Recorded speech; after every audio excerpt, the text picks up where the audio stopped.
सत्ताधारी पक्षातील नेत्यांच्या कारखान्यांवर राज्य सरकार मेहरबाने अशोक चव्हाणांच्या कारखान्याला थक हमीपोटी 147.79 कोटींची रक्कम देण्यात आली। अजित पवार यांना पाठिंबा देणारे कल्याण काळे, अमरसिंह पंडित आणि प्रशांत काटे यांना देखील राज्य सहकारी बँकेकडून आर्थिक मदत देण्यात आली आहे।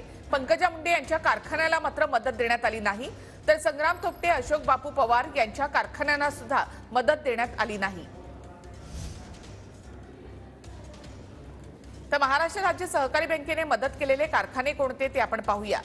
तर अशोक चव्हाण यांच्या भाऊराव चव्हाण सहकारी कारखाना लक्ष्मीनगर नांदेड यांच्यासाठी 147.79 कोटी, संत कुरुमदास सहकारी कारखाना पडसाळी सोलापूर धनाजीराव साठे यांचे व्यवस्थापन आहे 59.49 कोटी, सहकार शिरोमणी वसंतराव काळे सहकारी कारखाना भाळवणी पंढरपूर कल्याण काळे यांचा हा कारखाना 146.32 कोटी, छत्रपती सहकारी साखर कारखाना भवानीनगर इंदापूर प्रशांत काटे यांचा कारखाना आहे 128 कोटी,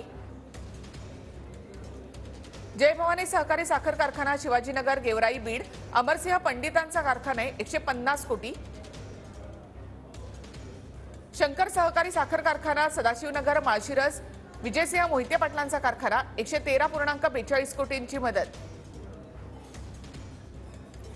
एनसीडीसी मार्फत जीवदान मिळालेले हे कारखाने आहेत भाजप नेत्यांचे कर्मयोगी शंकररावजी पाटील सहकारी कारखाना महात्मा फुले नगर इंदापूर हर्षवर्धन पाटलांचा कारखाना 150 कोटींची मदत। हर्षवर्धन पाटलांचा दुसरा कारखाना नीरा भीमा सहकारी साखर कारखाना शहाजीनगर रेडा इंदापूर 75 कोटी ही मदत देण्यात आली आहे।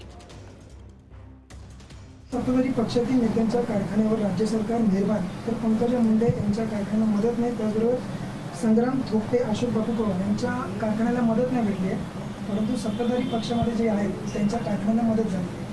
नाही, हा विषय खूप जुना आणि शिळा झालेला आहे। मी तुम्हाला आज भेटले असले तरी याच्यावर मी ऑलरेडी व्यक्त झालेली आहे आणि जे मी व्यक्त झालेले त्याच्यावर मी ठाम आहे, त्याच्यामुळे आता त्याच्यावर रिपीटेडली व्यक्त होण्याची आवश्यकता नाही असं मला वाटतं। आता पूर्ण मी संघटनेच्या रोलमध्ये आहे।